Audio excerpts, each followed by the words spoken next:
முன்னாள் ஜனாதிபதி ரணில் விக்ரமசிங்கே கடந்த பிப்ரவரி மாதம் இங்கிலாந்துக்கு விஜயம் செய்திருந்த போது அல் ஜசீராவுக்கு வழங்கிய நேர்காணல் ஒன்று ஒளிபரப்பப்பட்டது. பல சந்தர்ப்பங்களில் காரசாரமாக மாறிய இந்த விவாதத்தின் போது போராட்டம், பொருளாதார நெருக்கடி மற்றும் ஈஸ்டர் தாக்குதல் போன்ற பல தலைப்புகளில் கேள்விகள் எழுப்பப்பட்டன. நீங்கள் இலங்கை நாடாளுமன்றத்தினால் இலங்கையின் ஜனாதிபதியாக நியமிக்கப்பட்டீர்கள். நீங்கள் பொருளாதாரத்தை ஸ்திரத்தன்மைக்கு கொண்டு வந்தீர்கள். ஒரு வருடத்தில் நாட்டின் பணவீக்கத்தில் 70% 1.3% குறைத்தீர்கள். ஆனால் கடந்த செப்டம்பரில் நடைபெற்ற ஜனாதிபதி தேர்தலில் நீங்கள் தோற்கடிக்கப்பட்டீர்கள். இவ்வளவு நல்ல சாதனையை பெற்றிருந்தும் இலங்கை மக்களால் நீங்கள் முழுமையாக நிராகரிக்கப்பட்டதை பற்றி நீங்கள் என்ன நினைக்கின்றீர்கள்? நான் ஏன் தோற்றேன் என்பதை விளக்க இங்கு வரவில்லை. ஆனால் எனக்கு ஒதுக்கப்பட்ட பணியை நிறைவேற்ற முடிந்ததில் நான் மகிழ்ச்சி அடைகின்றேன். 2022 ஆட்சிக்கு வந்த சில மணி நேரங்களுக்குள் நீங்கள் பாதுகாப்பு படையினரை அழித்து சட்டம் ஒழுங்கை மீட்டெடுக்க என்ன வேண்டுமானாலும் செய்யுமாறு அறிவுறுத்தினீர்கள் இல்லையா?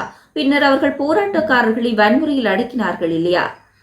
இளைஞர்களின் கருத்துக்களை யாரும் புறக்கணிக்கவில்லை.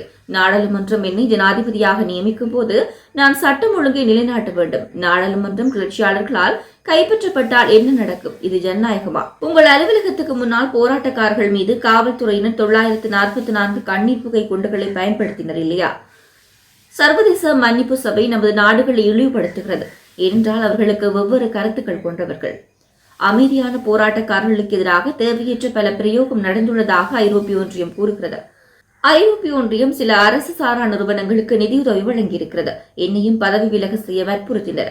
இலங்கை பொருளாதார நெருக்கடியிலிருந்து விடுவித்ததற்காக அவர்கள்தான் என்னை பாராட்டுகின்றார்கள். கத்தோலிக்க திருச்சபையின் தலைவரான கார்டினல் மல்கம் ரஞ்சித் ஈஸ்டர் தாக்குதல்கள் குறித்து உண்மையான விசாரணைகளை நடத்த நீங்கள் முயற்சிக்கவில்லை என்று கூறுகிறார்.